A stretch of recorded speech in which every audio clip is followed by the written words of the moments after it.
Rikthimi i Ministrisë së Bujqësisë në një stallë të madhe në shërbim të ministrit Andis Salla dhe konjunkturave të tij është raportuar. Një ditë më parë në CNA ne kemi sjellë pjesën e parë të një shkrimi se si jetuari nga SPAK Dritan Palnika i nipi Agim Ismailit, personi të marrë në akuzë për vjedhjen e të dhënave sekrete nga dosjet e SPAK-ut, ka kërkuar që t'i jap dorëheqjen drejtori i peshkimit Anton Spahot, doktor shkencash, i emëruar një vit më parë në këtë detyrë dhe në vend të tij të vendosej Vasjar Shermadhi nga Shtermeni i Cerrikut, një ushtar i bindur i ministrit Salla. Është kërkuar gjithashtu që Spahot të kalojë te drejtoria e atij që quhet zëdhënësi dhe punëmbaruari i madh i Ministrisë së Bujqësisë, Arjan Demiri. CNA theksoi se ky institucion kishte ardhur nëpërmjet zëdhënësit de facto të institucionit, zotit Demiri, dhe ne, siç premtuam, do të vazhdojmë të sjellim materiale të tjera mbi skandalet që po ndodhin në Ministrinë e Bujqësisë. Presionet janë të vazhdueshme, janë pa ndalim që njerëzit i japin dorëheqjen dhe të zëvendësohen më pas me militantë LSI-s, me hajdut apo edhe me persona me precedent penal që të bëhet komplet kapja e institucionit pra Ministrisë së Drejtësisë në të gjitha strukturat e saj. Ministri po i ndron të gjithë njerëzit që kanë në strukturat e kësaj ministrie me një qëllim të vetëm. Ai ka filluar betejën e tij për të rritur politikisht dhe qëllimi është që të zëvendësojë Arbian Mazniku në pozicionin kyç të drejtuesit politik të PS-s në Elbasan. Për të forcuar politikisht ai po bën këto lëvizje si qoka, pra për t'u dhënë personave që kanë influencë në qarkun e Elbasanit apo shesin mend se kanë 2, 5 apo 10 vota për fshirë individ të caktuar me dosje të dyshimta që të marrin ofiqe në Ministrinë e Bujqësisë dhe më pas Andis Salla të luftoj për të bërë drejtues politik i qarkut të Elbasanit pas largimit të Taulant Ballës, të cilin Salla po e kënaq me emërimin e zëvendës ministrit. Por le të qëndrojmë pak se si kryetari i Bashkisë së Cerrikut Altin Toska është njeriu që po lufton për të emëruar drejtorin e ri të peshkimit në Ministrinë e Bujqësisë, Vasjar Shermadhin. Pra skema nuk është thjesht dhe vetëm një njeri direkt nga ministri në emërim, por edhe indirekt persona, pra ata të cilët mund të sjellin influencën politike për të bërë të mundur që ministri Salla të ecë përpara në karrierën politike për të marrë detyra të rëndësishme. Siç CNA ka theksuar më sipër, në njërin nga skemat që përmendëm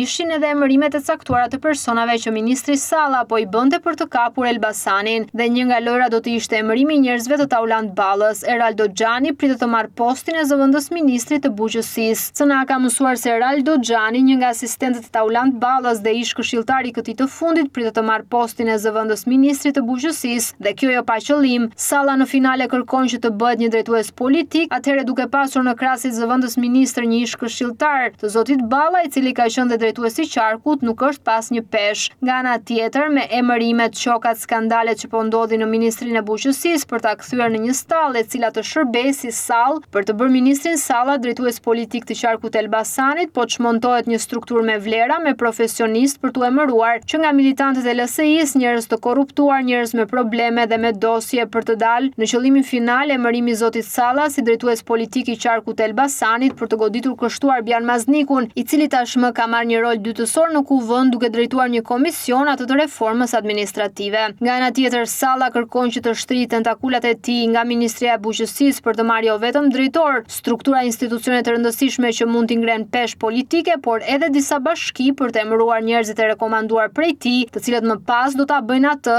edhe drejtues politik të qarkut të Elbasanit. Pra lëvizjet janë të gjithanshme, sa në bashki, në drejtori, në struktura, në institucione, apo edhe qoka për marrëveshje në distancë dhe veprime, siç është ai lëvizjes për të emëruar Eraldo Xhanin si zëvendës ministër të Bujqësisë, ish këshilltarin e kreut të grupit parlamentar të Partisë Socialiste, sot zoti Taulant Balla.